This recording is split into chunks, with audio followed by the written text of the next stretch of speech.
we're going to install AutoPatio today, aren't we, Max? So first thing you need to do is put up your hanging bracket. There's 2 screw holes and 2 screws provided. And if I could have the drill for a sec.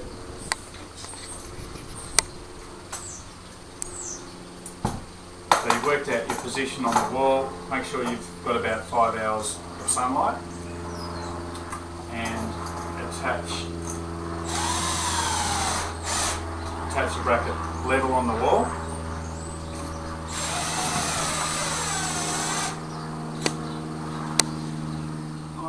Alright, so the next thing we have to do is hang our controller and the suction tube. And the controller hangs on the top hook.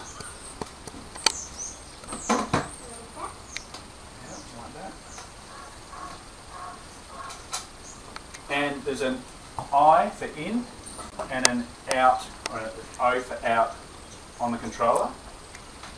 Just attach the suction to the in, because it's actually taking the water in from the reservoir up into the pump and out back into the trays. So the next thing we're going to do is plant up the 2 trays. And in the box you've got, they're pre-assembled, ready to go.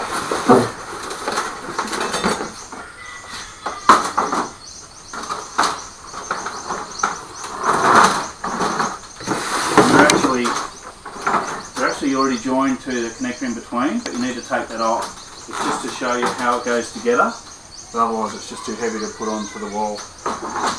So both the trays are marked inside. Got an upper, which is marked with a U,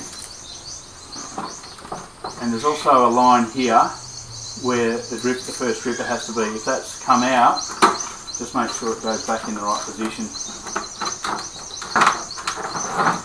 So at this point you actually fill up the trays with soil.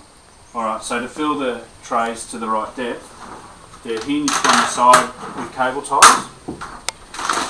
And just take some potting mix.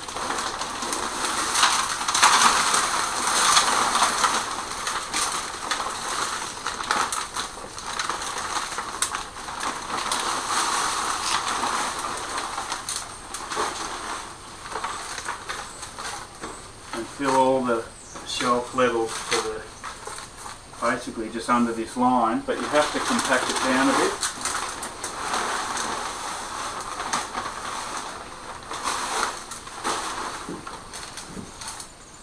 Alright, so for these shelves to actually fit back in across the lines, you have to have a bit of a clear space on each line, but make sure you've got a fair bit of soil in the middle parts.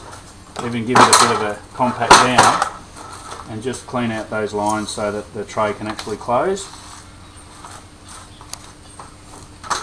Clean around your hinge point and just shut the tray over and just make sure it's firm, and then cable tie all around the whole tray. So there's enough cable ties included, and just line up the hole. Make sure you've included the back frame into the cable tie. Alright, so now it's time to plant up the tray, and you take your plants from your patio selection, which will be home delivered from season selection. You dig a little hole, don't you, Gus? Yeah, dig a little hole. That's it. Okay, move the spade, and you just put the plants in. They're ready to go. Dig another hole.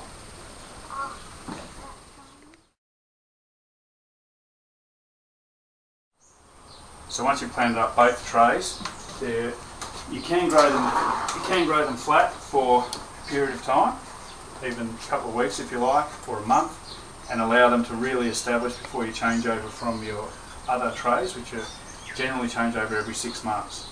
The plants that we supply are based on a spring-summer selection and a autumn-winter selection.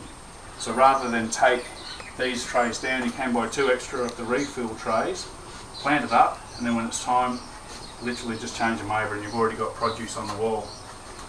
So as far as connecting it up to the wall, you've got your bracket up, connect, just hang the frame, making sure you're connecting it into the bracket, and then you've got 2 hangers that connect onto the bottom frame, like this, and your bottom tray hangs off that one.